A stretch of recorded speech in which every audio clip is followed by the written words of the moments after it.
તો આજના વિડીયોમાં આપણે કુહુની જે ગુજરાતીની ચોપડી આવેલી છે એની અંદર જે 8મું પ્રકરણ છે ટમેટાની દડી રમે દાદા દાદી, તેના આખા પ્રકરણની આપણે સમજૂતી મેળવવાના છીએ.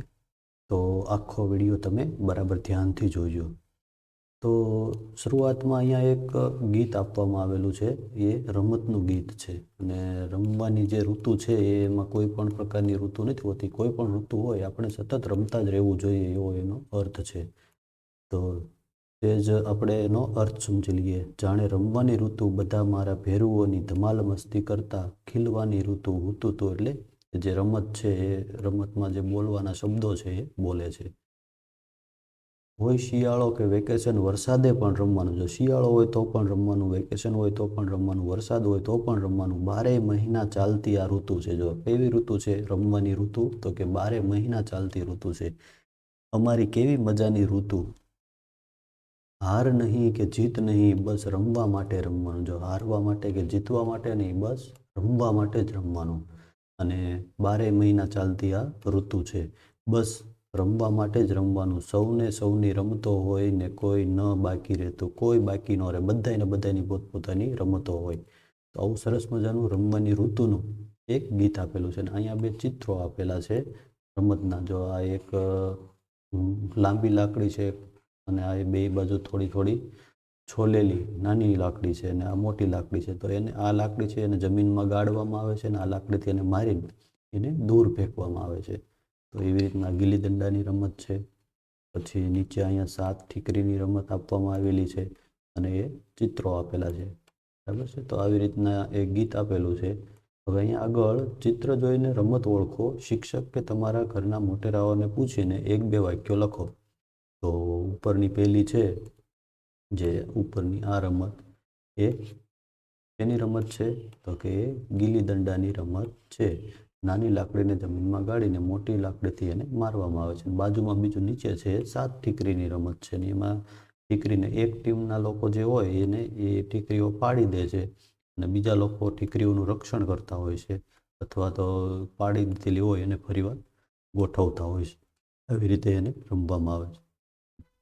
આગળ અહીંયા મારદડી માસ્ટર નામનો એક સંવાદ આપવામાં આવેલો છે.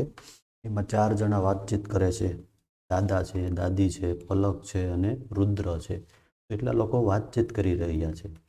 તો એ વાતચીતની અંદર શું આવે છે એ થોડુંક આપણે સમજી લઈએ. તો પહેલાં પલક બોલે છે. શું બોલે છે? આ મેચમાં તો આપણે જ જીતી જવાના. જો કંઈક મેચ ચાલતી છે ટીવીની અંદર, તો એની અંદર એમ કહે છે કે આપણે જ જીતી જવાના. રુદ્ર કહે છે હા, ગયા મહિને રમાયેલી રમતમાં પણ આપણે જ જીતેલા ને. ગયા મહિને જે મેચ હતી એમાં પણ આપણે જ જીત્યા હતા, એમ રુદ્ર બોલે છે. દાદા કહે છે એટલે તમે 2 ઉજણ વડે રમવા ક્યારે ગયેલા? તે જીતી ગયેલા. એમ કહે છે કે તમે 2 રમવા ક્યારે ગયા હતા? તમે જીતી ગયા. પલક કહે છે એમ નહીં દાદા, આપણે ટીમ જીતી હતી. એમ કહે છે કે એમ નહીં, આપણી ટીમ જીતી હતી દાદા. દાદા પાછા કહે છે કે આપણી ટીમ એટલે હું પણ ટીમમાં હતો. આપણી ટીમ એટલે તો આપણે બધા હોય એને ટીમ કહેવાય. તો દાદા કહે છે કે હું ટીમમાં હતો. રુદ્ર તો એના દાદાને સમજાવે છે, અરે દાદા, ટીમમાં તમે નહોતા અને અમે પણ નહોતા. આ તો આપણા દેશની ટીમ જીતી.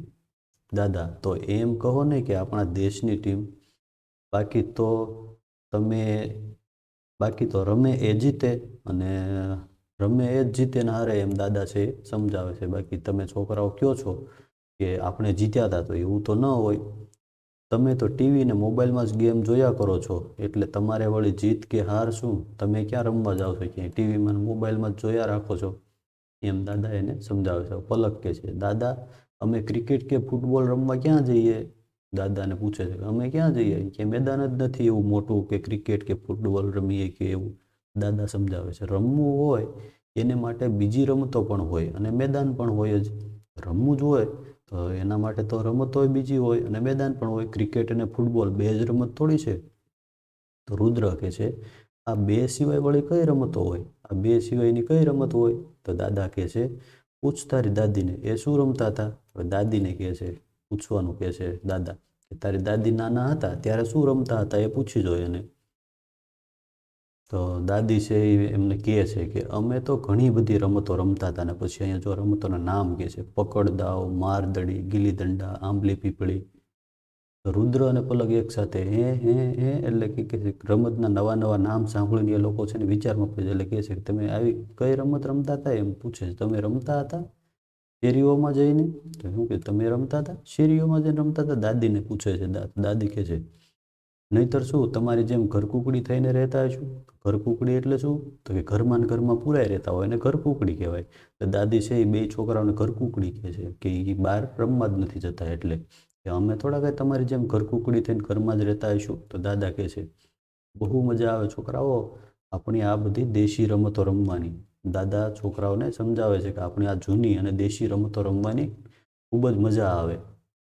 પલક મોઢું બગાડીને એવું જૂનું રમવામાં શી મજા આવે એમ. હવે એવું જૂનું રમવામાં થોડી મજા આવે એમ પલક કહે છે. દાદી કહે છે અલી રમ્યા વગર કેમ આવું કહે છે? એકવાર રમે તો ખબર પડે ને કે મજા આવે છે કે નથી આવતી.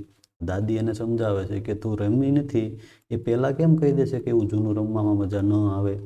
જો ક્યારેક રમી હો તો તને ખબર પડે ને કે રમવામાં મજા આવે છે કે નથી આવતી. રુદ્ર કહે છે આગળ તો અમને પણ દેશી રમતો શીખવાડો. અમને પણ શીખવાડો ને એમ રુદ્ર કહે છે. તો દાદા કહે છે હા ચોક્કસ. તમે એકવાર દેશી રમતો રમવા માંડો તો ચોક્કસ ચસ્કો લાગી જશે. મારદડીની રમતમાં હું એકો હતો. જો એકવાર તમે રમવા માંડશો તો એનો ચસ્કો લાગી જશે. ચસ્કો એટલે શું? એમાં રસ પડી જાય આપણને એ જ રમવું ગમે પછી એને ચસ્કો લાગ્યો કહેવાય. હવે દાદા એની બાળપણની વાતો કરે છે કે મારદડીની રમતમાં હું એકો હતો એટલે કે હું બહુ હોશિયાર હતો એ રમત રમવામાં. મને કદી દડો વાગ્યો નથી. મને કદી દડો વાગ્યો નથી અને હું દડો મારું તો નિશાન ચૂક્યો નથી. જો દાદા એમ કહે છે કે હું ક્યારેય મને દડો વાગ્યો મારદડીની રમતની અંદર સામેવાળાને દડો મારવાનો હોય તો એમ કહે છે મને ક્યારેય દડો વાગ્યો જ નથી અને હું તો દડો મારું તો નિશાન ચૂક્યો નથી. તેથી તો મારું નામ જ પડ્યું હતું કે મારદડી માસ્ટર. જો એનું નામ પડી ગયું હતું મારદડી માસ્ટર. દાદાએ પોતાની મૂછ ઉપર હાથ ફેરવ્યો એટલે કે ગર્વ કર્યો કે એટલું બધું મને આવડતું હતું. દાદી કહે છે એમ? દાદી ધીમું હસીને બોલ્યા. એ પણ એનું જૂનું છે યાદ કરે છે બંને બાળકો ખરેખર. દાદા કહે છે હવે આગળ એટલે સાવ એવું નહીં એટલે એટલું બધું નહીં એટલે દાદા છે પછી હવે સાચું બોલે છે. એકવાર એક બહાર ગામની છોકરી આપણા ગામમાં લગ્ન પ્રસંગે આવેલી. એણે મારેલો દડો મને વાગેલો. એ જબરી તાકોડી હતી. જો એમ કહે છે કે બહાર ગામથી લગ્નમાં એક છોકરી આવી હતી ને એણે એને દડો માર્યો હતો ને એ દડો એને વાગ્યો હતો ને એ જબરી તાકોડી હતી. તાકોડી એટલે નિશાનબાજ. એણે મને દડો માર્યો હતો. તો રુદ્ર કહે છે તાકોડી એટલે શું? એને સમજાણો નહીં શબ્દ. એટલે દાદા કહે છે તાકોડી એટલે એવી વ્યક્તિ કે જેને તાકે તેને પાડી દે. જેને તાકે એટલે કે જેનું નિશાન લે તેને પાડી જ દે. તો પલક કહે છે દાદાની મૂછ ઉપર હાથ ફેરવીને તો એ છોકરી માસ્ટર ગણાય તમે નહીં. જો તમને એ દડો મારી દીધો હોય તમને તમારું નિશાન લઈ લીધું હોય ને તો એ માસ્ટર ગણાય. તમે કેમ માસ્ટર? તો રુદ્ર કહે છે પૂછે છે કે કોણ હતી એ છોકરી દાદુ? માસ્ટરને પણ હરાવી જાય એવી તાકોડી તો જોવી જ પડે. માસ્ટર એટલે દાદા. તો દાદાને પણ એણે હરાવી દીધા. તો એ કોણ હશે? તો દાદા કહે છે આ બેઠી જોઈ લો. દાદા ખડખડાટ હસ્યા. તો એની દાદીને બતાવીને કહે છે કે જો આ બેઠી તમે જોઈ લો. પલક કહે છે હવે વાહ દાદી માસ્ટર તો તમે જ કેમ કે તમે માસ્ટરને પણ હરાવેલા. એમ એને પલક છે એની દાદીને કહે છે. હવે દાદા કહે છે હાર્યા ન કહેવાય. હવે જો હાર્યા ન કહેવાય શું કહે છે? જો એમાં દડો વાગી જાય તો એને હારી ન કહેવાય કેમ કે એની અંદર કોઈ હારે જ નહીં. કેમ કે દડો વાગે એ પણ મારનારનો સાથીદાર બની જાય. જો એનો સાથીદાર બની જાય પછી એ બંને ભેગા થઈને બીજાને દડો મારે. એમ રમત છે એ આગળ ચાલે ને એક સમય એવો આવે કે બધા જ એક ટીમમાં ભેગા થઈ જાય ત્યારે રમત પૂરી થાય. પલક કહે છે દાદાની જીવનભરની સાથીદાર મારી વાલી દાદી. રુદ્ર જીવનભરની સાથીદાર એટલે? દાદા દાદી અને પલક ત્રણેય હસી પડ્યા. જો જીવનભરની સાથીદાર એટલે શું એ રુદ્રને ખબર નથી. દાદા ઓ ડોબુ એ જ તમારી દાદી. એ ડબ્બુ એમ કહે છે કે દાદા છે રુદ્રને એવું કહે છે. આગળ થોડીક વાતચીત છે અને પ્રશ્નો છે. તો એમાં પહેલો પ્રશ્ન છે આ સંવાદમાં સૌથી વધારે નવાઈ તમને ક્યારે લાગી? આ રમતની અંદર આ સંવાદ જે વાતચીત કરે છે એમાં વધુ નવાઈ ક્યારે લાગી? તો પહેલાંના સમયની અંદર જૂના સમયની અંદર જો બહાર ગામથી લોકો બહાર ગામ જાય તો પણ ત્યાં જઈને મારદડી રમવા માંડતા હતા. જો લગ્નમાં ગયા હોય એવા લોકો એવા સમયે પણ મારદડી રમવા માંડતા હતા. અત્યારે એવું કંઈ હોય નહીં, તો એ આપણને સાંભળીને નવાઈ લાગે. બીજો પ્રશ્ન છે, તમે ઘરમાં કે મેદાનમાં કઈ કઈ રમતો રમો છો? તો અમે ઘરમાં cricket, kabaddi, hockey, chess, ludo, સાપસીડી વગેરે રમતો રમીએ છીએ. આગળનો પ્રશ્ન છે, તમને સૌથી વધુ કઈ રમત ગમે છે? શા માટે? તો મને તમારે જે રમત ગમતી હોય એનું તમારે નામ લખવાનું છે. અહીંયા આપણે જવાબ લખ્યો છે કે મને સૌથી વધુ ચેસ રમવું ગમે છે, કેમ કે તેમાં ખૂબ જ વિચારવું પડે છે. આગળનો પ્રશ્ન, તમે કોઈ એવી રમત બનાવી છે? તમે કોઈ નવી રમત બનાવી છે? તો કઈ? તો જવાબ આપણે લખ્યો છે કે ના, હજી કોઈ રમત એવી બનાવી નથી, પણ બનાવવા માટે વિચારી રહ્યો છું. પણ તમે જો કોઈ રમત નવી બનાવી હોય તો એના વિશે તમારે અહીં લખવાનું છે કે હા, મેં રમત બનાવી છે, અને અહીંયા તમારે રમતનું નામ આગળ લખવાનું છે. બરાબર છે? હવે અહીંયા આ વાક્ય કોણ બોલે છે એ આપણે કહેવાનું છે. મને ઓળખો. જો અહીંયા એક ઉદાહરણ આપેલું છે, તું મોટો થઈશ એટલે તારે પણ મારા જેવી મૂંછ આવશે. તો એ કોણ બોલ્યું હોય? દાદા. આગળ, હું નાનો હતો ત્યારે મારદડી રમવામાં એકો હતો. એ કોણ બોલ્યું હશે? તો એ દાદા બોલ્યા હશે. અહીંયા આપણે કૌંસમાં લખવાનું છે. બીજું છે, હું તો બીજા ગામમાં જાઉં તોય મારદડી રમવા માંડું. એવું કોણ બોલ્યું હોય? તો એ દાદી બોલ્યા હશે, કેમ કે લગ્ન પ્રસંગમાં ગયા હતા તો ત્યાં દાદા સાથે મારદડી રમતા હતા. ત્રીજું, મને તમારા કરતાં પણ વધુ સારી રીતે મારદડી રમતા આવડતું હતું. એ કોણ બોલ્યું? તો એ પણ દાદી, કેમ કે એણે દાદાને દડો છે એ માર્યો હતો. ચોથું, ભાઈ તો આખો દિવસ મોબાઈલ પર રમે છે, હું તો સાંજે જ મોબાઈલમાં રમું છું. એ કોણ બોલ્યું? પલક. તારા પપ્પા નાના હતા ત્યારે હું દરરોજ એને મેદાનમાં લઈ જતો હતો. કોણ હશે? દાદા લઈ જતા હોય એના પપ્પાને. તમે ત્રણેય જણ અત્યારે થોડી પેટ પૂજા કરી લો, પલકના પપ્પા આવે ત્યારે રમવાની વાતો કરજો. એ કોણ બોલ્યું હશે? દાદી. બધાને જમી લેવાનું કહે છે, તો એ કોણે કીધું હોય? દાદીએ કીધું હોય. આગળ અહીંયા થોડાક શબ્દો આપેલા છે, નવા શબ્દો છે, અને એના આપણે વાક્ય બનાવવાના છે. નીચે એક એક વાક્ય આપેલું હોય તો એમાં સાચા અર્થવાળું વાક્ય હોય એમાં આપણે ખરાનું નિશાન કરવાનું છે. એમાં પહેલું છે, જો આપેલો શબ્દ યોગ્ય રીતે વપરાયો હોય તો ખરાનું નિશાન કરો. જો તાકોડી શબ્દ છે, એમાં 3 વાક્યો છે અને 3ની અંદર તાકોડી શબ્દ વાપર્યો છે. જો ઈજુ બહેન ભારે તાકોડી, જેટલી તક મળે એ બધી જ લઈ લે. તો તાકોડી શબ્દનો અર્થ વાક્યમાં સાચો છે? તો કે એ સાચો નથી. મારે 1-2 કોડી ન ચાલે, હું તો તાકોડી છું એટલે 3 કોડી લઈશ. વાહ, એક જ પથ્થર ફેંક્યો અને કેરી પાડી દીધું તો સરસ તાકોડી છે. તાકોડી એટલે નિશાનબાજ થાય. તો આ વાક્યની અંદર એનો સાચો અર્થ છે એ આપણને દેખાય છે. તો ત્યાં આપણે ખરાનું નિશાન કરવાનું છે. અહીંયા એક નવું વાક્ય બનાવવાનું છે. તો આપણે અહીંયા નવું વાક્ય લખ્યું છે કે દાદી મારદડી રમવામાં ભારે તાકોડી હતા. આગળ છે જીવનભર. તો આપણે અહીંયા વાક્ય બનાવ્યું છે, વડીલોની સલાહ જીવનભર યાદ રાખવી જોઈએ. અને આ 3 વાક્યો આપ્યા છે એમાંથી જીવનભર છે એ કયું વાક્ય સાચું આવશે? આજની મેચ તો મને જીવનભર યાદ રહેશે. મારા જીવનભરમાં તો ઘણી વાતો છે. તમારા જીવનભરમાં કેટલા વર્ષ ભરેલા છે? આમાંથી શું આવશે? તો કે આજની મેચ છે મને જીવનભર યાદ રહેશે. એ વાક્યમાં અર્થ છે સાચો છે. આગળનો શબ્દ છે ઘરકુકડી. તો આમાંથી કયા 3માંથી એક વાક્ય આવશે? એ ઘરકુકડી આમ આખો દિવસ મરઘી સાથે શું રમે છે? જો કુકડી એટલે એને મરઘી સાથે સરખાવ્યું છે, તો એ પણ સાચો અર્થ નથી. જો સાચો અર્થ એ છે ઘરકુકડી એટલે ઘરમાં જ રહેતા વ્યક્તિ. ઘરકુકડીની જેમ આખો દિવસ ઘરમાં ભરાઈ રહેવાતું છે, તો આની અંદર આપણને સાચો અર્થ છે જોવા મળે છે. અને અહીંયા આપણે વાક્ય પણ એનું બનાવ્યું છે, કિશનને ઘરકુકડીની જેમ ઘરમાં જ રહેવું ગમે છે. ચસ્કો. અહીંયા આપણે વાક્ય બનાવ્યું છે, રખડવાનો ચસ્કો લાગી જાય તો માઠા પરિણામ ભોગવવા પડે. તો આમાંથી આપણે એક વાક્ય ગોતવાનું છે જેમાં ચસ્કાનો સાચો અર્થ હોય. મને તો ગળ્યું ખાવાનો એવો ચસ્કો કે હું તો ગળ્યું કશું ખાવ જ નહીં. જો ચસ્કો છે એનો અર્થ અવળો છે. ચસ્કો એટલે તો જો ખૂબ જ ગળ્યું ખાતા હોય તો એને ચસ્કો, ગળ્યું ખાવાનો ચસ્કો કહેવાય. એને ક્રિકેટનો ભારે ચસ્કો, આખો દિવસ રમ કરે. તો એ સાચો અર્થ ત્યાં આવે છે. આગળ માસ્ટર છે શબ્દ, એનું વાક્ય આપણે બનાવ્યું છે, જયેશ અમારી નિશાળમાં ગપ્પા મારવામાં માસ્ટર છે.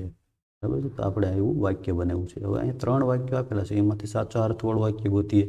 સુરેશભાઈ તો કબડ્ડીના માસ્ટર છે એટલે કોઈ દિવસ રમતા જ નથી. તો એ નથી અર્થ એનો બરાબર. રમતા જ ન હોય તો એમાં માસ્ટર કઈ રીતે હોય? સુરેશભાઈ તો કબડ્ડીના માસ્ટર છે એટલે દરરોજ રમે છે. સુરેશભાઈ તો કબડ્ડીના માસ્ટર છે એટલે એમની ટીમ જીતશે. જો માસ્ટર હોય તો એની ટીમને જીતાડી દે. તો અહીંયા આ વાક્ય છે એની અંદર અર્થ સાચો છે.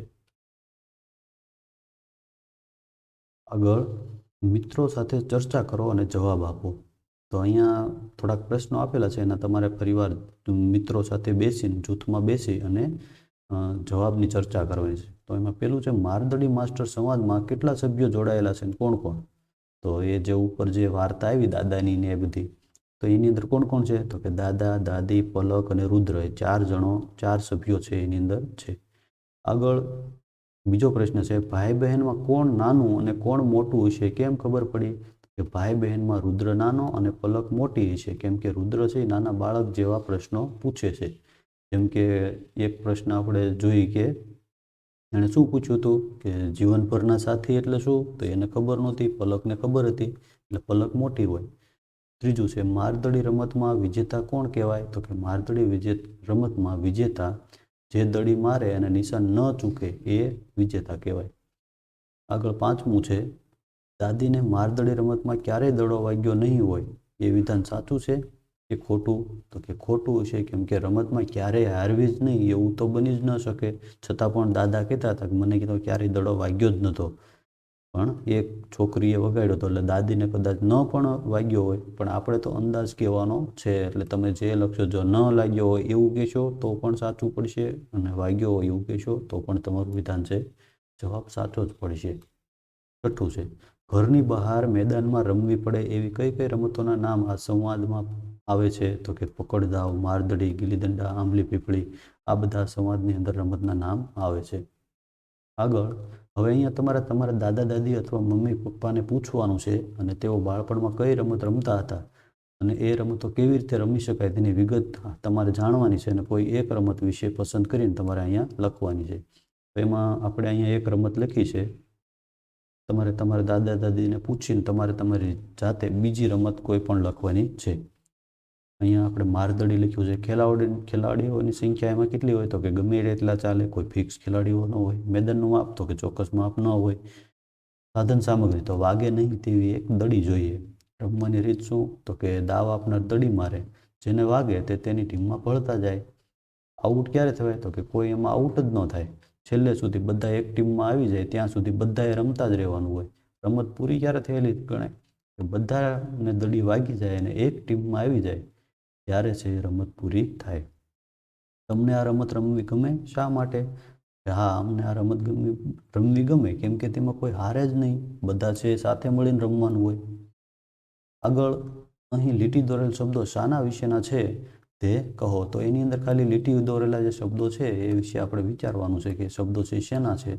તો કે પેલું છે, જે ખેલાડી રમતા હોય તે મેદાનમાં પાટાની અંદર રહે, બાકીના બહાર. તો અહીંયા અંદર અને બહાર એ શબ્દો શેના છે? ગમે તેની અંદર અથવા બહાર દર્શાવવા માટેના શબ્દો છે. બીજું છે ધાબા ઉપર, તો ઉપર અથવા નીચે એ દર્શાવવા માટેનો શબ્દ છે. અહીંયા બે કોથળાની વચ્ચે, તો વચ્ચેનો ભાગ દર્શાવવા માટેનો શબ્દ છે. સસલાભાઈ તો દોડીને બધાથી આગળ થઈ ગયા, આગળ અને પાછળ એ દર્શાવવા માટેનો શબ્દ અહીંયા આગળ છે. શિયાળવી બેન આળસુ હતા, એ બધાથી પાછળ રહી ગયા, તો આગળ અને પાછળનો શબ્દ અહીંયા પણ આવ્યો. મારા પુસ્તકો એવી રીતે ગોઠવ્યા છે કે દરેક પુસ્તકની નીચે એ વિષયની નોટબુક હોય. નીચે શબ્દ આવ્યો છે તો એ પણ દરેક શબ્દ છે એ સ્થાન દર્શાવે છે. ઘરની અંદર શું કામ બેસી રહેવું? બહાર નીકળીએ તો ભીંજાવાની મજા પણ આવે. અહીંયા ઘરની અંદર અને બહાર એવો શબ્દ આવ્યો છે. પાછો અહીંયા અંદર શબ્દ આવે છે, અહીંયા બહાર આવે છે. તો અંદર બહાર અને કોઈ પણ વસ્તુનું સ્થાન દર્શાવવા માટેના જે શબ્દો છે એ એની અંદર આપેલા છે. અહીંયા એક ચિત્ર આપવામાં આવેલું છે કે અહીંયા ગામડાના એક પરિવારનું ચિત્ર આપેલું છે અને એની અંદર ચિત્રમાં જે દેખાય છે એનું આપણે નીચે થોડુંક વર્ણન આપેલું છે, સમજવાનું છે. સૌથી પહેલાં તો જોઈ લઈએ તો અહીંયા બે વડીલો છે એ બેઠા બેઠા વાતો કરી રહ્યા છે અને આ બે છોકરાઓ એ વડીલની વાતો ધ્યાનપૂર્વક સાંભળી રહ્યા છે. અહીંયા 3 બાળકો છે એ લખોટીની રમત રમી રહ્યા છે. અહીંયા એક છોકરી છે, અહીંયા એક ગાય છે. બરાબર છે. તો આવું આ ચિત્ર છે. અને નીચે એમાં આપણે શું કરવાનું છે, જો નીચે 2 વડીલ બેઠા છે એની જગ્યાએ ખાટલા ઉપર 2 વડીલ બેઠા છે એમ સુધારવાનું છે.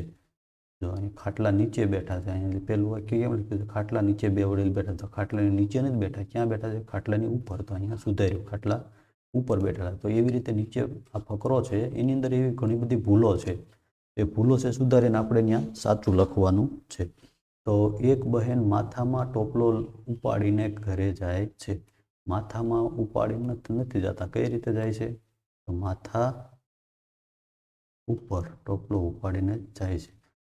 જો ખાટલા નીચે બેઠેલા બાળકો વડીલોની વાતો સાંભળે છે. ખાટલા નીચે બેઠેલા બાળકો વડીલોની વાતો સાંભળે, તો ખાટલા નીચે બેઠા છે નહીં, ખાટલા ઉપર બેઠા છે. પછી ગાયના મોઢા આગળ, તો અહીંયા પાછળ શબ્દ લખેલો જ છે, પોદળો પીળ્યો છે. 3 છોકરા લખોટી રમે છે. એક છોકરી પણ લખોટી રમવા માટે છોકરાઓ પાસે આવશે. અહીં છોકરાઓ પાસે આવી રહી છે. છોકરાઓની આગળ ગાય બાંધેલી છે, ત્યાં આવશે પાછળ. છોકરાઓની પાછળ ગાય બાંધેલી છે. તેથી છોકરાઓને તેની બીક લાગતી નથી. કૂકડો નીચે જોઈ રહ્યો છે. જો કૂકડો નીચે જોઈ રહ્યો છે, જો કૂકડો છે એ ઉપર જોઈ રહ્યો છે, કૂકડો ઉપર જોઈ રહ્યો છે અને કૂકડી છે એ નીચે જોઈ રહી છે. કૂકડો અહીંયા આવશે ઉપર.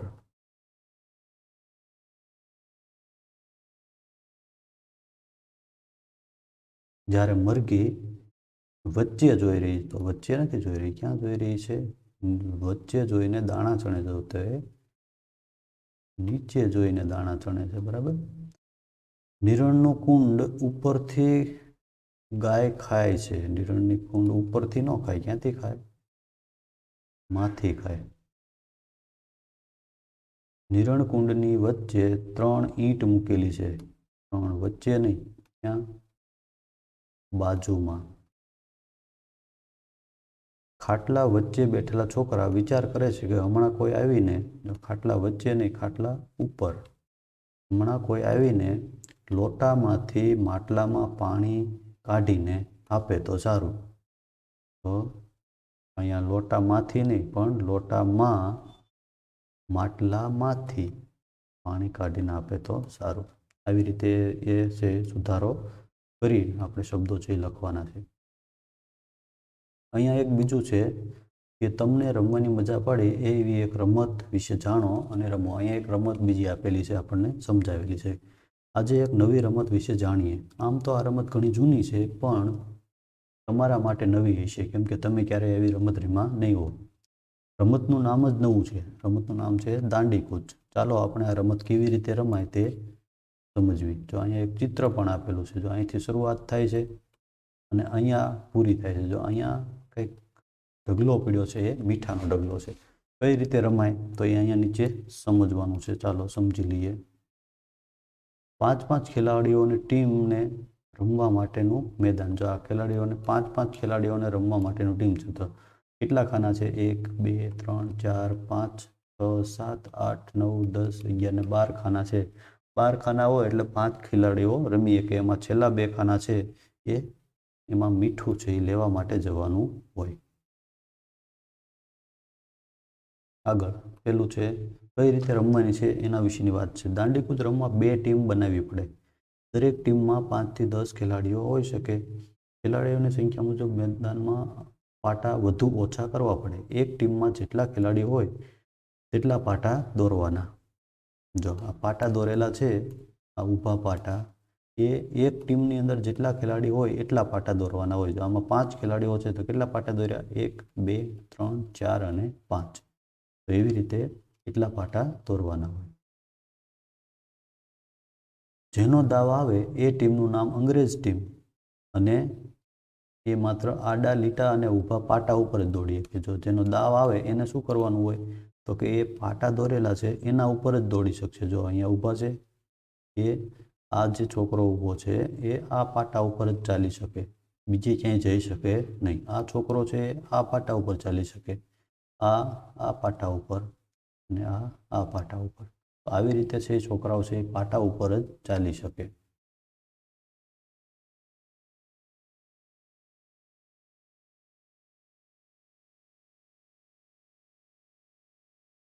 બીજી ટીમ ગાંધી ટીમ, અને એ બધી ટીમ છે એના સભ્યો છે શરૂ લખેલા ખાનામાં ઊભા રહે અને તેમનું ઘર કહેવાય. ગાંધી ટીમ આખા મેદાનમાં કોઈ પણ જગ્યાએ જઈ શકે તેનું કામ કરે.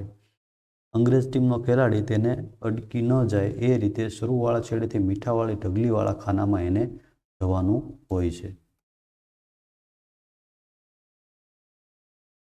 તો એને ગાંધી ટીમવાળા છે એને ત્યાં જવાનું હોય. જો અહીંથી શરૂ કરવાનું છે અને જો આ જે વાદળી કલરવાળા છે એને અહીંથી જવાનું હોય, પણ જો અહીંયા જે છોકરો છે એને અડી ન જાય એનું ધ્યાન રાખવાનું હોય. તો એને ભૂલવાડીને આ બાજુ જવાનું, અહીંથી જવાનું. તો અહીંથી આવે તો પછી અહીંયા આ છોકરો અહીંથી અડી ન જાય એનું ધ્યાન રાખવાનું. અહીંથી આગળ જાય પછી આ બાજુ પણ જઈ શકે, પણ એમાં આ વચ્ચે જે છોકરો છે એ દોડીને આવીને અડી ન જાય એનું ધ્યાન રાખવાનું. એવી રીતે અહીંયા પહોંચવાનું. અહીંથી આ છોકરો અહીંયા આવે, અહીંથી અહીંયા મીઠું લેવા માટે જવાનું છે. મીઠું લઈને પછી પાછું ઠેઠ પહોંચવાનું હોય છે. તો આવી રીતે એ રમત છે એ રમાય છે. ગાંધી ટીમના સભ્યો જ્યારે મીઠાની ઢગલી તરફ જવાનો પ્રયાસ કરે ત્યારે અંગ્રેજ ટીમના ખેલાડીઓ પાટા પર જ દોડીને તેને આઉટ કરવાનો પ્રયત્ન કરશે. અંગ્રેજ ટીમનો ખેલાડી ગાંધી ટીમના જે ખેલાડીને અડકી જાય તે આઉટ થઈ જાય. ગાંધી ટીમના જેટલા ખેલાડીઓ મીઠાની ઢગલી સુધી પહોંચી જાય તેટલા એમને પોઈન્ટ મળે. જેટલા ખેલાડીઓ એને ત્યાં મીઠાની ઢગલી સુધી પહોંચી જાય એટલા એને પોઈન્ટ મળે. ત્યારબાદ દાવ બદલાય. અંગ્રેજ ટીમ છે એ ગાંધી ટીમ બને અને ગાંધી ટીમ છે અંગ્રેજ ટીમ બને. આવી રીતે રમત છે એ પ્રેમમાં રાખવાનું હોય. તો આવી રીતે તમે પણ શાળાની અંદર આવી રમત છે તમે રમજો. આગળ થોડી વાતચીત છે રમત ઉપરથી. તમારે ફરીથી આ રમત રમવાની હોય તો ગાંધી ટીમમાં રહો કે અંગ્રેજ ટીમમાં. શા માટે? તો કે અમે તો ગાંધી ટીમમાં રહીએ કેમ કે મીઠું લેવા જવાની વધારે મજા આવે. પહેલો દાવ કોનો હતો? કે પહેલો દાવ જયેશની ટીમનો હતો. સૌથી પહેલાં મીઠાની ઢગલી સુધી કોણ પહોંચ્યું હતું? તમે રમ્યા ત્યારની બધી વાત છે. તમે શાળાની અંદર રમ્યા હો તો એની બધી જવાબ છે એ પ્રશ્નોના તમારે આપવાના છે. સૌથી પહેલાં મીઠાની ઢગલી સુધી કિશન પહોંચ્યો હતો. કોણ આઉટ થઈ ગયું હતું આ રમવામાં? કોણ આઉટ થઈ ગયું હતું? તો કે જયપાલ, રોહન, હાર્દિક, વિજય વગેરે આઉટ થઈ ગયા હતા. તમે રમ્યા હો ત્યારે જે આઉટ થયા હોય એ છોકરાઓના નામ લખવાના છે. તમારી ટુકડી મીઠાની ઢગલી સુધી પહોંચે એ માટે તમે શું કર્યું હતું? જો રમવાની અંદર આપણે કંઈક એવી વિચારવું પણ પડે કે કઈ રીતે આપણે રમીએ તો આપણે જીતી જઈએ. તો અમે જરા પણ ઉતાવળ ન કર્યા વગર અંગ્રેજ ટીમને ભૂલવાડીને આગળ વધવાનું નક્કી કર્યું હતું. ગાંધી ટીમના સભ્યો મીઠાની ઢગલી સુધી ન પહોંચવા દેવા માટે તમે શું કર્યું હતું? જો ગાંધી ટીમ તમારો વારો પછી અંગ્રેજ ટીમમાં આવ્યો હોય ત્યારે તમે સામેની ટીમવાળા લોકો છે મીઠાની ઢગલી સુધી ન પહોંચી શકે એટલા માટે તમે શું કર્યું હતું? તો કે અમે પટ્ટાઓ વહેંચી લીધા હતા અને ખેલાડીઓ પર જ ધ્યાન રાખવાનું નક્કી કર્યું હતું. શાળામાં તમે કઈ રમતો રમો છો અને ઘરે કઈ રમતો રમો છો? તો કે શાળામાં અમે કબડ્ડી, ખોખો, પકડદાવ, કેરમ, સાપસીડી આ બધી રમતો ઘરે અને બધે રમીએ છીએ. વિડીયો ગેમ કે મોબાઈલમાં જે રમીએ એ રમત કહેવાય. શા માટે? તો કે હા એ રમત તો કહેવાય પણ એમાં શારીરિક કસરત થતી નથી. રમતના બે ટુકડા પાડી દેવામાં આવે. કોઈ પણ 3 રીત લખો. જો રમત રમવી છે અને 2 ટીમ પાડવી હોય તો કઈ રીતે પાડી શકાય એની 3 રીત લખવાની છે. તો એક તો લાઇનમાં ઊભા રહેવાનું અને એક પછી એક સભ્ય છે એક તરફ આવી જાય એટલે એક ટીમ પડી જાય. પછી લાઇનમાં ઊભા રહી અને 1 2 1 2 1 2 એવી રીતે બોલીને પણ ટીમ પાડી શકાય. પછી 2 કેપ્ટન હોય એ વારાફરતી એક ખેલાડીઓને પોતાની તરફ માગ્યા રાખે અને એ રીતે પણ છે એ ટીમ બનાવી શકાય. તો આપણે 3 રીત છે એ તમારે લખવાની છે. આગળ જૂથમાં કામ કરો. કોઈ એક પ્રશ્ન પર ચર્ચા કરો. તમે શી વાતો કરી તે વર્ગ સમક્ષ કહો. આગળ જો મીઠું ન હોય તો આ રમત રમી શકાય. કેવી રીતે? મીઠું ન હોય તો રમી શકાય? હા તો પણ રમી શકાય. કોઈ બીજી વસ્તુ ત્યાં રાખી શકાય અને રમી શકાય. મીઠું જ રાખવું એવું જરૂરી નથી. આ રમત રમવામાં 16 સભ્યો હોય તો કેટલા ખાના કરવા જોઈએ? તો 16 સભ્યો હોય તો કેટલા ખાના કરવા પડે? તો કે ત્યાં 18 ખાના કરવા પડે. 16 સભ્યો હોય તો 16 ન હોય પણ 18 ખાના હોય.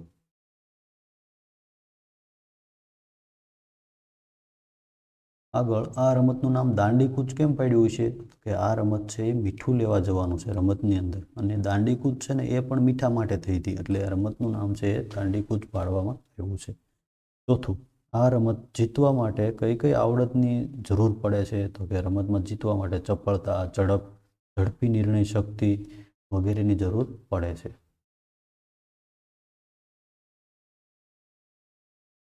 આગળ અહીંયા એક કોઠો આપેલો છે, જેની અંદર આટલા જે ખેલાડીઓ છે એના નામ આપેલા છે, અને એમના જે ગુણ છે આ બાજુ આપેલા છે. જેમ કે આ પેલું ખાનું છે ઊંચાઈ છે, કે ઊંચાઈ આરવભાઈ નીરવભાઈ છે તો એની નિવાનભાઈ છે તેની ઊંચાઈ વધારે છે, શરીરનો બાંધો મધ્યમ છે, દોડવાની ઝડપ મધ્યમ છે, ચપળતા તો કે વધુ છે, સીધી લીટીમાં દોડવાની આવડત સારી છે, નિર્ણય શક્તિ મધ્યમ છે. બરાબર છે. આ બધાના અહીંયા એમના ગુણ આપેલા છે. તો એના આધારે હવે નીચે એક પ્રવૃત્તિ છે કે તમારે એક કેપ્ટન છો, તમે કેપ્ટન છો, અહીંયા તમારે તમારું પૂરું નામ લખવાનું છું. તમે કેપ્ટન છો, નીચેની રમત માટે તમારે ટીમ બનાવવાની છે, તો કયા ખેલાડીને લેશો ઉપરના ખોટા પરથી લખો. તો પહેલાં દાંડીકૂદ છે એની રમત આપણે રમવા માટે ટીમ બનાવવી હોય તો તમે કઈ રીતે ખેલાડીઓની પસંદ કરશો આમાંથી? તો દાંડીકૂદ છે એની માટે તો જો દાંડીકૂદ રમવા માટે કેવા ખેલાડીઓની જરૂર પડે તો કે વધારે ઊંચાઈવાળા હોય તો એ ઝડપથી પકડી લે. તો વધારે ઊંચાઈ ક્યાં છે? આમાં છે, આમાં છે. બરાબર છે. તો એ છે એ પહેલાં તો આપણે લઈ લઈએ. તો દાંડીકૂદમાં નિવાનભાઈ, દક્ષભાઈ, ફિયોનાબેન. એવી જ રીતે પછી ગિલ્લી દંડાની રમત છે. તો ગિલ્લી દંડાની અંદર કઈ રીતે ખેલાડીઓ લઈશું? તો ગિલ્લી દંડામાં શરીર મજબૂત હોવું જોઈએ, કેમ કે એને લાકડીને મારીને દૂર ફેંકવાની હોય, તો મજબૂત શરીરવાળા લઈશું. તો મજબૂત શરીરવાળા કોણ છે? શરીરનો બાંધો મજબૂત હોય એવા આ જે લોકો છે એને આપણે લઈશું. તો એને આપણે એ ટીમની અંદર લીધા છે. તો એવી રીતે તમારે પસંદ કરતું જવાનું છે અને એવી રીતે આખી ટીમ બનાવવાની છે. તો કબડ્ડીની અંદર શરીર મજબૂત હોય અને ચપળ હોય એવા લીધા છે કે નિવાનભાઈ, ફિયોનાબેન, પરલભબેન. ખોખોની અંદર ઝડપથી સીધી લીટીમાં દોડી શકતા હોય એવા લેવાના હોય તો ફિયોનાબેન, પરલભબેન, આરવભાઈ. મારદડીની અંદર ખૂબ જ ઝડપથી દોડી શકતા હોય તો ફિયોનાબેન, દક્ષભાઈ, ત્રિનભભાઈ. એવી જ રીતે નારગોલ, તો એની અંદર પણ એવું જ હોય, ચપળ હોવા જોઈએ, નિવાનભાઈ, ત્રિકમભાઈ, ત્રિનભભાઈ, ફિયોનાબેન. તો આવી રીતે તમારે એના ગુણોના આધારે ટીમ છે એ બનાવવાની છે. આગળ બીજી એક પ્રવૃત્તિ છે, એની અંદર અહીંયા થોડાક વાક્યો આપેલા છે. એ વાક્યોને વચ્ચે તેથી, કારણ કે, કેમ કે એવા શબ્દો વડે જોડીને એક વાક્ય બનાવવાનું છે. 9 વાક્ય છે વર્ગ સમક્ષ તમારે બનાવીને વાંચવાનું છે. અહીંયા થોડાક ઉદાહરણો આપેલા છે. જો, ખાંડમાં કીડીઓ ભરાઈ જાય છે, મારી મમ્મી તેમાં લવિંગ મૂકે છે. હવે જો અહીં વાક્ય બનાવ્યું છે, ખાંડમાં કીડીઓ ભરાઈ જાય છે તેથી મારી મમ્મી તેમાં લવિંગ મૂકે છે. તો અહીંયા જે વાક્ય વચ્ચે બે ભાગ હતા ત્યાં તેથી મૂકીને આખું વાક્ય છે જોડીને આખું વાક્ય બનાવી દીધું છે. બીજું છે, પક્ષીઓ સેવ કે ચવાણું ખાવાનું ખવડાવવું જોઈએ નહીં, તેનાથી તેમને રોગ થાય છે. તો અહીંયા જો કેમ કે લખીને એ વાક્ય છે એને જોડી દીધું છે. બરાબર. તો આવી રીતે વાક્યો છે એને જોડવાના છે. તો અહીંયા આપણે જોડ્યા છે વાક્ય. એમાં પહેલું છે, બંધ રહેતા કબાટમાંથી વાસ આવે છે, તેમાં ફિનાઇલની ગોળી મૂકવી જોઈએ. તો આપણે વાક્ય બનાવ્યું છે, જો બંધ રહેતા કબાટમાંથી વાસ આવે છે તેથી તેમાં ફિનાઇલની ગોળી મૂકવી જોઈએ. બીજું, મને ઘણી બધી વાતો આવડે છે, મારા પપ્પા રોજ મને વાર્તા કહે છે. તો મને ઘણી બધી વાર્તાઓ આવડે છે, મારા પપ્પા રોજ મને વાર્તા કહે. તો એ કઈ રીતે આપણે જોડીશું? તો આપણે જોડ્યું છે, મને ઘણી બધી વાર્તાઓ આવડે છે કેમ કે મારા પપ્પા રોજ મને વાર્તાઓ કહે છે. તો એ વાક્ય છે આપણે કેમ કે શબ્દથી જોડ્યું છે. ત્રીજું, બધો કપાસ બગડી ગયો, છોડ પર ઈયળો પડી ગઈ હતી. એ વાક્યને કઈ રીતે જોડશું? કે બધો કપાસ બગડી ગયો કારણ કે છોડ પર ઈયળો પડી ગઈ હતી. તો આવી રીતે એ વાક્યને જોડવાનું છે. ચોથું છે, કાચબાએ તેના અંગો ઢાલમાં લઈ લીધા, એને કંઈક અવાજ સંભળાયો. તો અહીંયા આપણે કોઈક શબ્દ મૂકવાનો છે. તો વાક્ય કઈ રીતે બનશે? કાચબાએ તેના અંગો ઢાલમાં લઈ લીધા કેમ કે એને કંઈક અવાજ સંભળાયો. તો આવી રીતે એ વાક્ય છે જોડવાનું છે. પાંચમું છે, મોટાભાગે ડાંગરનો પાક ચોમાસામાં થાય છે, ડાંગરને વધુ પાણીની જરૂર પડે છે. હવે વાક્ય જોડ્યું છે આપણે મોટાભાગે ડાંગરનો પાક ચોમાસામાં થાય છે, કેમ કે ડાંગરને વધુ પાણીની જરૂર પડે છે. આવી રીતે એને જોડવાનું છે. આગળ પદ્માસનમાં બેસો, 5 વાર ઊંડા શ્વાસ લો, ઉદાહરણ મુજબ શબ્દોને ગોઠવી શકાય એવી રીતે વાક્ય બનાવો. તો બને છે પૌષ્ટિક આહાર દૂધ છે તે મજબૂત પીવાથી, કેમ કે હાડકાં. તો એ કંઈ સમજાય નહીં એવું વાક્ય છે. શું કામ એવું છે? તો કે એના શબ્દો છે એ આડાવાળા થઈ ગયા છે. તો આપણે શું કરવાનું છે? જો અહીંયા નીચેનું વાક્ય વાંચીએ, દૂધ પૌષ્ટિક આહાર છે કેમ કે તે પીવાથી હાડકાં મજબૂત થાય છે. બરાબર છે? તો એ આખું વાક્ય છે એણે ગોઠવી નાખ્યા છે શબ્દો. તો એવી જ રીતે અહીંયા પણ વાક્યો નીચે આપેલા છે. એ બધા જ વાક્યોને આપણે શબ્દો ગોઠવીને અર્થપૂર્ણ વાક્ય બનાવવાનું છે. તો એમાં પહેલું છે, 3 રંગો છે કહેવામાં આવે છે તેને ત્રિરંગો, તેથી આપણા રાષ્ટ્રધ્વજમાં. તેને કઈ રીતે ગોઠવશું? તો આપણા રાષ્ટ્રધ્વજમાં 3 રંગો છે તેથી તેને ત્રિરંગો કહેવામાં આવે છે. બીજો, કારણ કે ઈજા થઈ શબાનાને પગે, રમતા રમતા પાટો બાંધ્યો તેના પગમાં. તો કઈ રીતે ગોઠવશું? શબાનાને પગે પાટો બાંધ્યો છે કારણ કે રમતા રમતા તેના પગમાં ઈજા થઈ. ત્રીજું છે, પગમાં આગળ છે શાહિદને ચશ્મા, વર્ગમાં આગળ છે શાહિદને ચશ્માના નંબર બેસાડે છે વધુ, તેથી શિક્ષક તેને. તો એ કઈ રીતે ગોઠવશું? તો શાહિદને ચશ્માના નંબર વધુ છે તેથી શિક્ષક તેને વર્ગમાં આગળ બેસાડે છે. આવી રીતે ગોઠવાશે. ચોથું, પેનથી લખે છે ભૂલી ગયો કારણ કે ડેવિડ આજે તે પેન્સિલ છે ઘેરે. તો એ વાક્ય ગોઠવું છે આપણે. ડેવિડ પેનથી લખે છે કારણ કે તે પેન્સિલ આજે ઘરે ભૂલી ગયો છે. તો આવી રીતે બધા જ વાક્યો છે ગોઠવીને તમારે લખવાના છે. આગળ યોગ્ય શબ્દ મૂકી ખાલી જગ્યા પૂરો. તો અહીંયા કૌંસની અંદર શબ્દો આપેલા છે, કેમ કે, પણ, તેથી, પરંતુ, અથવા. તો આ શબ્દોનો ઉપયોગ કરીને અહીંયા જે નીચે વાક્યો આપેલા છે એની અંદર આપણે ખાલી જગ્યાઓ બધી છે એ પૂરવાની છે. તો એમાં પહેલું વાક્ય છે, દાદા ગુસ્સે થાય પરંતુ કદી મારે નહીં. બીજું, રુદ્ર તો ઠીક પલકને પણ દાદીની વાતની ખબર નહોતી. જો તો અહીંયા પણ શબ્દ આપણે વાપર્યો. આજે મારે વહેલા ઘરે જવું પડશે કેમ કે મારે બહાર ગામ જવાનું છે. ચોથું, હું અથવા મારી બહેન કોઈક તો રોજ એકાદ તોફાન કરીએ જ. તો અહીંયા અથવા આપણે લખ્યો. પવન જોરદાર છે, પતંગ ચગાવવાની મજા આવશે, તેથી પતંગ ચગાવવાની મજા આવશે. છઠ્ઠું, મારે તો રમવું જ હતું પરંતુ બાપુજીએ પરાણે ભણવા બેસાડ્યો. તો આવી રીતે ત્યાં પરંતુ શબ્દ આપણે વાપર્યો. સાતમું, હવે વધારે વાંચવું પડશે, પરીક્ષા નજીક આવી રહી છે કારણ કે પરીક્ષા નજીક આવી રહી છે. આઠમું, સાંજે હું મેદાનમાં હોઉં, નદી કિનારે ફરતો હોઉં. તો અથવા શબ્દ વાપરશું એટલે એ વાક્ય જોડાઈ જશે. મેદાનમાં હોઉં અથવા નદી કિનારે ફરતો હોઉં. નવમું, આજે વાર્તા સાંભળવાની ખૂબ મજા આવતી હતી તેથી ઘંટ વાગ્યા પછી પણ કોઈ ઊભું ન થયું. તો તેથી શબ્દથી ખાલી જગ્યા પૂરી. 10મું, મારે પણ દાદીની જેમ રમતમાં એકો બનવું છે. ત્યાં આપણે પણ શબ્દ વાપર્યો છે. આગળ અ બ કનો ઉપયોગ કરી વાક્યો બનાવી ઝડપથી બોલો. તો આ 3 ભાગના જે શબ્દો છે એને જોડીને આપણે વાક્યો નીચે બનાવવાના છે કે મને રમવાનું ગમે છે. આગળ આમાંથી શું લેશું અને આમાંથી શું લેશું, તો એ બધું પસંદ કરીને આપણે વાક્યો બનાવવાના. તો આપણે અહીંયા થોડાક વાક્યો બનાવ્યા છે. તો એમાં પહેલું છે,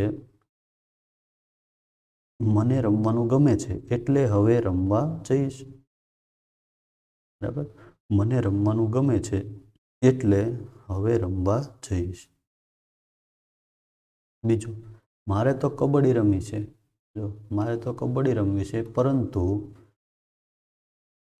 કોઈ રમાડતું નથી. આગળ, લખવાનો કંટાળો આવે છે. જો વાક્ય છે લખવાનો કંટાળો આવે છે તેથી હવે રમવા જઈશ. જો લખવાનો કંટાળો આવે તેથી હવે રમવા જઈશ. એટલે અથવા તેથી કોઈ પણ આપણે તમે લખી શકો. એ ભલે મોટા હોય પણ મારા જેવું રમી ન શકે. એ ભલે મોટા હોય પણ મારા જેવું રમી ન શકે. હું જીત્યો નથી કેમ કે મને કોઈ રમાડતું નથી. હું જીત્યો નથી કેમ કે મને કોઈ રમાડતું નથી. જો આ આટલા નમૂનાના વાક્યો બનાવે એ સિવાયના પણ ઘણા બધા બનાવી શકાય. જેમ કે મને રમવાનું ગમે છે એટલે હું ક્રિકેટ રમીશ, એવી રીતે પણ બની શકે. મારે તો કબડ્ડી રમવી છે પરંતુ હું ક્રિકેટ રમીશ, એવી રીતે પણ બનાવી શકાય. તો એવી રીતે અલગ અલગ પ્રકારના શબ્દોનો ઉપયોગ કરી અને એ બનાવવાના છે. આગળ, ઘાટા છપાયેલા શબ્દો તમને યોગ્ય લાગે છે, સુધારો અને ફરીથી લખો. જો અહીં ઘાટા શબ્દો છે, એ બધા શબ્દો છે એ સાચા છે કે ખોટા એ વિચારવાનું છે. જો ખોટા હોય તો એને આપણે સુધારવાના છે. તો આપણે પહેલાં વાંચીએ એટલે આપણને ખબર પડી જશે. એક હતા રમતુબહેન, એમના ભાઈનું નામ રમતાભાઈ. રમતુબહેન માથા આગળ વાળની ચોટલી રાખે. જો માથા આગળ વાળની ચોટલી તો ન હોય, ક્યાં હોય? માથા પાછળ હોય. માથા પાછળ હોય. રમતાભાઈ માથા એટલે ટોપી પહેરે. માથા એટલે ટોપી એટલે શું? એવું હોય? ન હોય. માથા ઉપર ટોપી પહેરે. ભાઈ બહેન દરરોજ મેદાન જેથી રમવા જાય. મેદાન જેથી રમવા જાય, મેદાનમાં રમવા જાય. રમતુબહેન ઉપર ચાલે અને રમતાભાઈ એની પાછળ. રમતુબેન ઉપર ચાલે, રમતુબહેન આગળ ચાલે. મેદાન કારણ કે પહોંચીને દોસ્તારો સાથે જુદી જુદી રમતો રમે. મેદાનમાં પહોંચીને હોય. રમતાભાઈને સારું રમતા ન આવડે. ઉપર કોઈ તેમને પોતાના સાથીદાર ન બનાવે. ઉપર ન હોય તેથી એને સારું રમતા નથી આવડતું, તેથી એને કોઈ સાથીદાર ન બનાવે. રમતુબહેન સરસ રમે, માં બધા એમના હરીફ થવામાં ગભરાય, તેથી આવશે. સરસ રમે તેથી તેમના બધા હરીફ થવામાં ગભરાય. રમતાભાઈ કાયમ વિચારે હું પણ સરસ ખેલાડી બની જાઉં તો મને તેમનો સાથીદાર બનાવે. રમતુબહેન એને સમજાવે કે એ પોતે સારી ખેલાડી છે, તેથી રોજ એ કસરત કરે છે. ખેલાડી છે કારણ કે એ રોજ કસરત કરે છે. તો આવી રીતે શબ્દો છે એ સુધારીને આપણે બધા લખવાના છે. તો આવી રીતે આ પાઠની અંદર આખું સ્વાધ્યાય છે લખવાનું છે. એમાં આ આપણે પહેલો ભાગ છે. હવે આગળનું જે સ્વાધ્યાય છે આપણે બીજા ભાગની અંદર જોવાના છીએ. તો બીજો ભાગ છે, આ ભાગ પૂરો થાય પછી તરત જ તમે બીજો ભાગ છે વિડીયોનો જોઈ લેજો. તો એ બીજા ભાગની અંદર અડધું સ્વાધ્યાય છે તમને મળી જશે.